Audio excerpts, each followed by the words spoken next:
Oh, it's on. Okay. Like that? Oh. Oh. Well, here is the guide how to raid a rebel camp like a tyrant. Because we're all tyrants. Because everyone hates us. It's not fun. But here we go. Here's our guide. So basically, what you're gonna do as your composition, you really only. Most people can go where like whatever units they want to bring, but you want at least around like 2 high level shield wall units. It's mostly just to fill in the gaps that you'll see later. But for now, as we rush into the shield wall, you can use whatever units to break through that. You're gonna want around two people to clear out A real quick, and the rest are gonna move to the locked point towards C, where I'm gonna ping on the map right there, on the bottom right of the screen. The rest are gonna, as we are in a 5-man group, 3 of us will head towards the locked point, while 2 of us will stay near A. If you are in a 3-man group, rather, around 1 of you would head towards, make your way towards that C point, setting up for our movement towards there, while 2 of us are at A. Now, it turns out 3 of us are here at A. Never mind, Waka's going over that way. So, for A, or rather, this is for all points before you capture it. Before you even step on the point, you do not want to step on the point before your units are fully ready. For example, burst right here, which you are seeing from the perspective once you start capping A, the enemies will spawn right around here. And in order to make this easier on yourself, we would recommend that you bring a shield wall or pikes. But shield wall would probably be better due to the fact that they might spawn with ranged back there and pick apart your pikemen. So a shield wall it is, just to make sure you don't lose too many in the beginning here. And what I'm going to do is, while Burst shows you how they deal with the shield wall right there, I'm going to cap the point, which you will do just by standing here. In order to fully cap the point, you're going to stand here until the capture bar is completely full. Now, as you're seeing from the perspective of Burst, you do not see the capture point unless he stands on the point, which you'll see on the bottom of the screen, just above the health bar. Now, what we are going to do here is we are just going to stand here, let our forces deal with the people who, the enemies spawn there. And now that we have fully capped it, we will start heading towards the C point, which the rest are situated at and are pushing towards.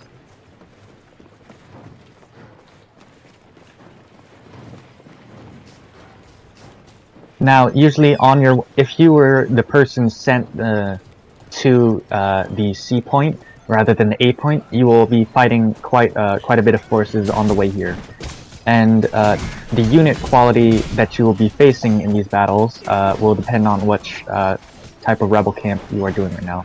For example, right now we are doing an easy rebel camp just to show off how the strategy of how we would do a rebel camp for us. Now, you do not want to step on the point C. Again, you do not want to step on the C point whatsoever until everyone is fully ready.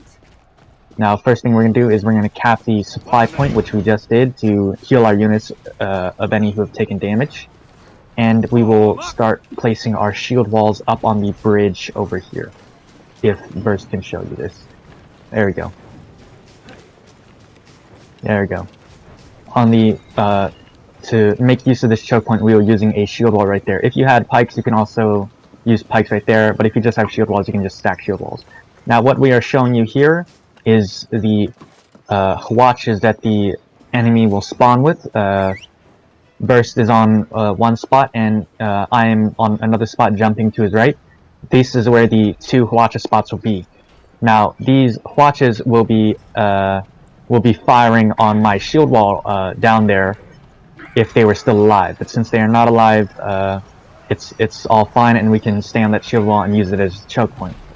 Now, in order to like destroy the Hwachas early, we usually send 1 person like after we kill like the first initial blockade that you saw during the beginning of the video. We would destroy them due to the fact that since you haven't capped a point yet and haven't unlocked the C point, which we're at right now, you would they would not fire on you at all, and there would be no enemies back here whatsoever. So it would just be easier to destroy them then and come back before the A point is captured. Now, if you do manage to destroy them, but the A point is captured before you can get back, don't worry, you can still make your way through the enemies. There isn't too many enemies, that the fact that you just can't get through, but there's enough enemies that may slow you down in your return back. Now, as you can see, we totally decimated them on the bridge due to our usage of the choke point, and we will be pushing forwards to the last and final point. Now, you will be seeing through the view of Burst Blade right here, and on the two sides of where the Hiwacha spawn will be where a great deal of archers spawn. The ratios can be randomized on how many archers will spawn, but archers will usually spawn there nonetheless. Now this is where the two shield walls come into play. There are two openings from the main point that the enemies will spawn at. First, if you can come back here towards the point. Face that way. See, if you look on the left, you'll see that opening there, which has one shield wall. Then you'll see the opening on the right, which has another shield wall. Just block those two gaps up, and then just support them with whatever units that you have left over, and you'll be good to go. Now, they will always spawn on the right side. Keep that in mind. But sometimes they may not even spawn at all on the left side. So it is completely random on whether there will be any enemies at all on the left side. Now we start capping it. And it looks like no enemies. No, I take that back. Enemies are in fact spawning on the left side. Now, do keep in mind that once the enemies spawn on the left side, they will not be spawning again on the left side at all. So once you clear that wave out, if your right wave is in trouble, you can move all your units who are defending the left wave onto the right wave, onto the right wall. My bad. Just do be careful that you do not push too far forwards in trying to deal with the left side enemy. Otherwise, some of the enemies that go through the right gap will move to the left. And that is it. That is the basic guide on how we deal with rebel camps.